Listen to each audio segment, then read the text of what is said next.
the way she just was like, he kept calling them little nuggets. I thought, I kind of thought it was cute whenever he said it. I thought I was like, oh, he wants 6 little nuggets. I thought it was cute. I did too. And then I mean, they he got his little just nuggets.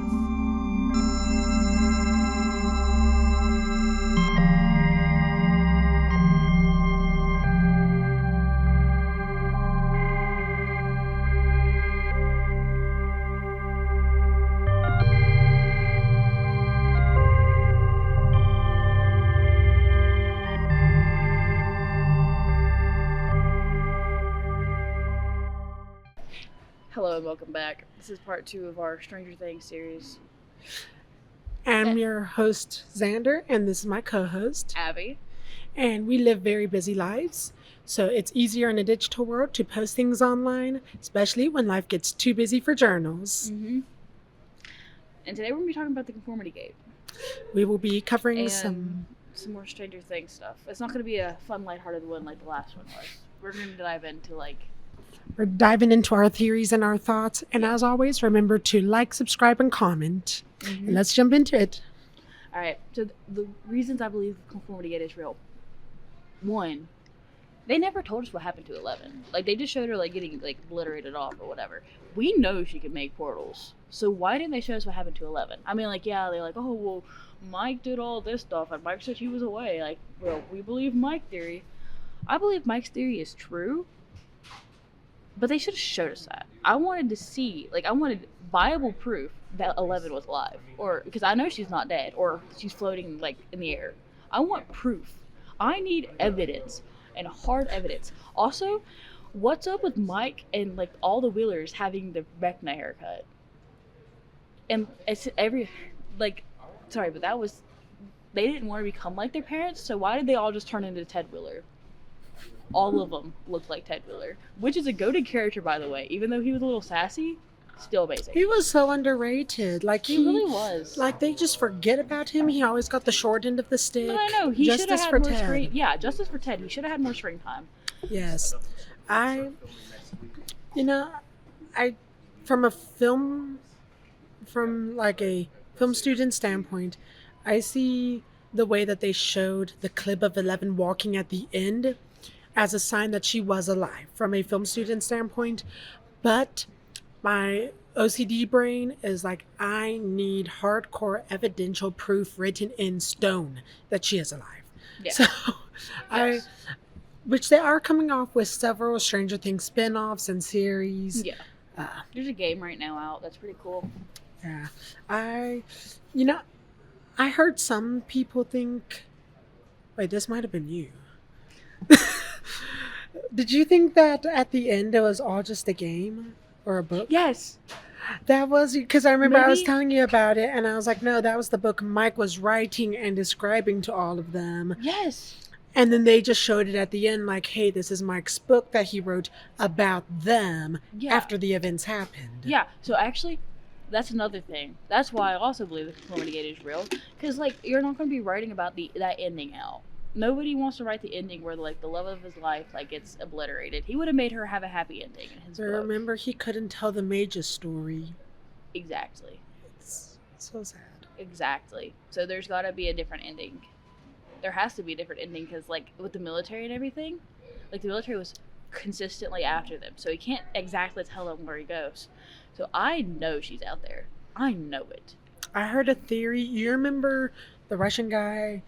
I think his name might have been Yuri from season 4. Yes. I heard a theory because we never heard what happened to him whenever he came over here. I heard a theory that 11 and him met up and he flew her over to, I think it was Switzerland. Because whenever you Google search that place, then it's supposed to be in Switzerland. So they flew over there and that's where they're hiding now. That is an amazing theory. That's the thing. and I want to know what happened to all these different people. Dr. Owens, Derek's parents. What happened to? I know there's a lot more. They had so many things that they did not tie up. How? There was Yuri, and then there was also Enzo, the other Russian that helped him out. Wait,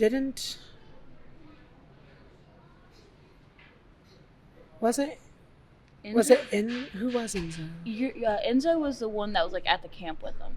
The guard, the corrupt guard. Okay, Enzo is the one I was thinking Oh about. no, Yuri was the one that drove the plane. That's right, and betrayed them. Mm-hmm. Okay, I'm gonna. You know, I kind of am curious because we never did get an ending for Yuri. Wasn't he just tied up there and left? Yeah, like they just like dropped him off and left. Like I think we can assume he's probably dead. Probably. Enzo was the one I was thinking about. The theory was that Enzo, the guy that helped Hopper escape Russia in season 4 and came over here with them, the good person, he was the one that helped Elle. Mm-hmm. That's it. I got my names mixed up. It's been a minute since I'd seen season 4, and you know they never resurfaced that character for season 5. So. No, they like to kill off our Russians, like good ones. Like what was that one's name? Oh, from season 3. That was so sad. Was it season 3 or season 2? Season 3. Season 1 and 2, you heard theories with the Russians, but they didn't really come into season 3. You're right. Yeah, I don't remember what his name was. Eleni? It was something like that. Yeah, something. But that was like him and his cherry slushies. He turned into his cherry slushie.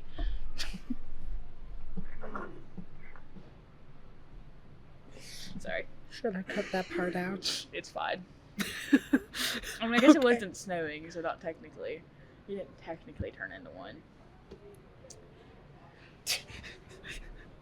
So sad. So sad. I cried so much. You can cry a lot with those shows. A lot. Yeah. I know. So I actually... First off, they definitely improved Will's haircut in season 5. Yeah. Finally. He finally had a decent haircut. That looked great. Vecna's character. I loved his character, and I felt a little bit like I felt sad the way that he was formed and stuff. Yeah. Like that was so sad. I want the meaning behind how he got to be Vecna. I wanted the meaning behind that because that was crazy. There's supposed to be a spin-off series about how the Upside Down was created, and the Broadway play that they have right now. It's supposed to follow the lives of like young Joyce, young Hopper, young Vecna. They gotta film this play then. They really do need to do a movie on it, but it's supposed to fill in like a lot of the origins of the Upside Down, how it all got there, how Hawkins' lab played into it, and it's supposed to like fill in a lot of that. And Jamie Campbell Bower, who is also awesome, amazing actor, he was in Twilight too. Oh. He was part of the Volturi. He actually was in one of the plays and did Vecna for the play, which I thought was really cool that he went up there and did that. That's awesome. Imagine like going to, like, you know, you already spent like a bunch of money on a Broadway play or whatever play it was, and like you're like, oh well, this would be really cool. Like, I mean, I'm sure they won't look exactly like it, and then you just see like Vecna like identical. I'd be like, oh my god! I'd be so excited. What were your thoughts on the Steve, Nancy, and Jonathan triangle? Because I think Steve was just like a desperate person. What? Were you in Steve and Nancy team? I was a Steve and Nancy team because not Steve. Hear me out. So, Steve in season 1, awful, complete jerk, terrible. Jonathan, you know, this person who's struggling in school. He was kind of like a stalker, though. Jonathan was. Yeah, so we overlooked that whole part where he was just kind of spying on them. Yeah, that was but I don't think that was what they were trying to get across. Yeah, but it was creepy, especially how he did take the photos. Yeah, yeah, that was a little. I know Steve was a bully, but he did. Why was he taking photos? Exactly. I mean, it was creepy. See, Steve actually had kind of like a reasonable crash out. I mean, like your girlfriend, like. You know, y'all go to a party trying to cheer her up because their like best friend just died, and she's like, "I actually don't love you," and then she like runs away with some kid that was taking stalker photos of her. Just I would picturing, be, like, just taking mad. photos of them making out. It was very weird. Yeah. But I feel like, and another thing, Nancy and Jonathan were like trauma bonded. Yeah. So that's why I like those two together. My thought is like, they were kind of like trauma bonded, forced together. It wasn't. I don't think it was like. I don't know. I just didn't see it as so much that like they were just kind of trauma bonded. I didn't see that as like a sturdy foundation, but the way I saw it was they were trauma bonded long enough for Steve to go from this terrible jerk, go through 4 seasons of change. He became a better person. He completely, whole character arc improved, completely different. And then afterwards, Jonathan and Nancy, after being trauma bonded for 4 seasons, are now like two separate ends. They're going different ways. Now she can go back to Steve now that he's changed. He's no longer a jerk like in season 1, and they can have a happy relationship. And I thought Steve had earned it, and he worked hard. I think Steve was too good for Nancy after that, honestly. Steve, like she was like making fun of him, like wanting to have like kids and everything, and like making fun of what he called him. And I mean, like she like pretty much cheated on Steve with Jonathan. I hate to say it. I mean, it's not really, but kinda. Like it wasn't like they were like together, but they were still kind of together. Like they were in that weird like little phase. Like they were like in the breaking up phase, which she was getting with Jonathan. So personally, I don't like any of them together. Honestly, I think they all just need to go their separate ways, but like become friends. I kind of do like how they handled it, because that kind of is what they did. They just separated them all, which I guess that works if you want to make everybody happy and stuff. She's gonna find herself a nice man, somebody who doesn't take stalker photos, and somebody who doesn't want 6 kids. Because like apparently that was a turn off for her. I mean, 6 maybe, but like the way she just was like, he kept calling them little nuggets. I thought. I kind of thought it was cute whenever he said it. I thought it was like, oh, he wants 6 little nuggets. I thought it was cute. I did too. And then he got his they little just nuggets. He got these little nuggets like little kids. I love the way they ended his character. It was so good. I did too. And like him going to see Dustin at his thing, I was like, oh. Yes, I'm so glad they got back. I was so glad we saw that. So glad we saw that. So glad they're together. Like that was so cute. Whatever happened to Robin's girlfriend? Vicky, I know. Vicky disappeared, and she was in season 5. Mm-hmm. They just, flash forward 6 months, and she's just missing. I guess they broke up. Yeah, that's what I would probably assume. We don't want these ambiguous endings. We have overcomplicated OCD brains. We need definite endings and answers. Yes. Explain it. We just wanted to, like, we understand, like, there was, like, a big picture, and, like, yeah, the graphics and, like, the bigger picture was awesome, but, like, they forgot about all the small details. Yeah. I do love how they use all the flashbacks, though. I did like that. I think that was cry so hard every time they do a flashback. And the way they had Joyce be the one to make the final kill to Vecna, I thought was so fitting, because I mean, all of it started with 11, and all of them had their reasons for vengeance. It started out with her kids. Yes, it started off. Joyce was the first person to go after all this and to go searching. Like, she was the first big one. We saw her fighting so hard in season 1, and it's like, it's about time. She had her big moment after everything she put up with in season 1. She's like a mama to all these kids. Yep, she did what she, well, that's Steve, but she did. That's Steve. She said that she was going to kill him, so she did kill him. Steve is definitely the mom to all the kids. Yeah, like Mama Bear. But like, just seeing Joyce up there with all of them. It was and you really think about it. How many adults were really involved for a lot of it? I mean, there was Hopper. And I mean, there was Murray. Murray was pretty involved. He came in later. Oh no, he came in season 1 with Jonathan and Nancy. But he wasn't season 1 or 2. That was season 1. I thought it was season 2 because he convinced them to hook up. No, I thought it was season 1. What? I might be tweaking. It's season 2 because they hooked up, and she didn't do anything with Jonathan while she was still with Steve. So I was wrong. So Nancy didn't cheat on Does Steve. anyone else think it's a little bit odd how Murray was trying to hook these 2 teenagers up? I don't know if he knew they were teenagers. Oh, I think he did. He probably did. Who are we kidding?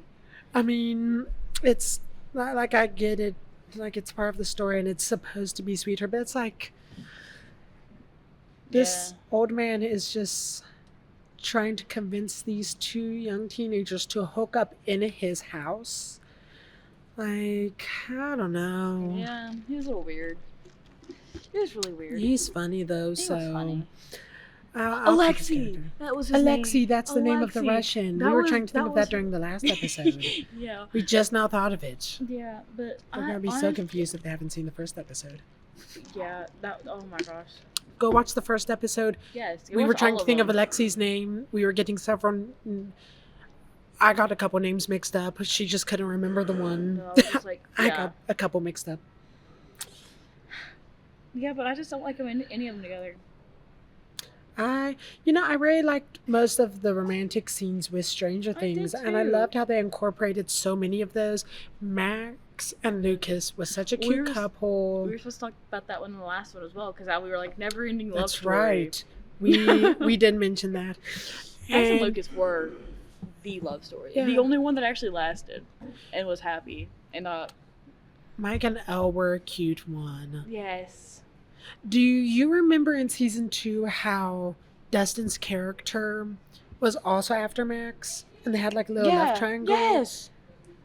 Okay, that just kind of disappeared. And then we got Susie in season 3. What happened to Susie? What happened to Susie? She disappeared after season too. 4. She vanished. She vanished and I mean- was just... I heard it like it was said that they had broken up off screen, but I don't think Susie would have let Dustin go through that. I don't think and broke up with him over that. I don't think she would have. I mean, like, yeah, he was kind of a jerk, but Susie seemed like enough as a person.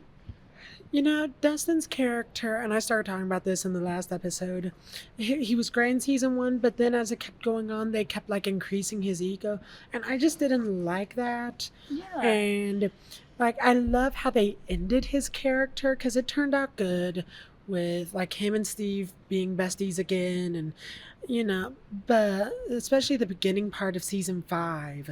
The beginning part of season 5, I looked at all my friends. I was like, Dustin's kind of annoying me now. He's, he's kind of egotistical, and yeah. And I was like, I'm okay if he doesn't make it now. Get out. I I love would have been Dustin. okay because I like- absolutely adore Dustin. I mean, he was still being like little. Ooh. Dustin's character, don't get me wrong, Dustin's character was great. In the first 3 seasons, loved him. He was one of my favorites. Season 4 was still really good, Mhm. even though he had a little bit of an ego and stuff, a little bit of a smarty pants, but he was still really great. And then season 5, they just derailed his character. And like, I get it, he was Yeah. sad and stuff, but I feel like it was just too much for them to try to tackle all in one season. Exactly. I feel like they needed to work around it a little bit more or something. I wish they like- would have gave us like a grieving period, like for Dustin. I mean, they kind of Yeah. did, but then like after so often, they just stopped mentioning Eddie. After he got better, it's like they completely stopped mentioning Eddie at all. Well, they mentioned for Eddie in the fight, but whatever happened to the bullies that beat him up? Like, whatever happened to the Exactly. bullies? Like, What I feel happened like to it the was Demogorgons? too much. I heard something And where the like the Demobats. mind flayer absorbed all of them to take on that bigger form. Oh, that might have been it. I heard a theory on that, which that I can live with. Yeah. But like, I don't know, Dustin's character in season 5 just wasn't doing it for me. And like I said, each season the characters are different. So like, I love season 1 Joyce, season 5 Joyce, love season 5 Will, season 1 Will, I love seasons 1 through 5 of 11. She's great. Yeah, always. 11 is just a wonderful person. And 1 through 3 of Dustin was great. 4 and 5 was, especially the beginning half of 5. It just, I just feel like it wasn't the same Dustin. It wasn't the same. It wasn't the same Dustin I loved, and I will stand by that. Yeah. That's how I feel. Yeah. But overall, it was a great movie. Not movie. It was a great series. I mean, that last episode was like a movie. 2 hours. 2 hours, and you couldn't tell me what The happened to Susie. Whole last season was 10 hours long, Yes. and I feel like they still left out so much. Yes. And And needed more. I remember this. In the last like a few like whenever they were like, going on with all their lives, you can see the What's It game multiple times in the last season. Like, it was like over the shoulder and like so many scenes. What's it game? Because Mr. What's It, Oh, that's where he got his name from. The What's Oh It yeah, game. that's right. Oh, I didn't notice that. That's like that was one of the main reasons. But I was like, oh yeah, this is the haircuts conformity gate for real. With that being said, though, we would welcome anyone. Definitely join us next week for our next episode. Mm-hmm. And as always, remember to like, comment, and subscribe. And follow us on YouTube, Instagram, and TikTok, as well as you can find me on YouTube, Instagram, and Facebook. And me on TikTok. And thanks again for watching, and we'll see you later.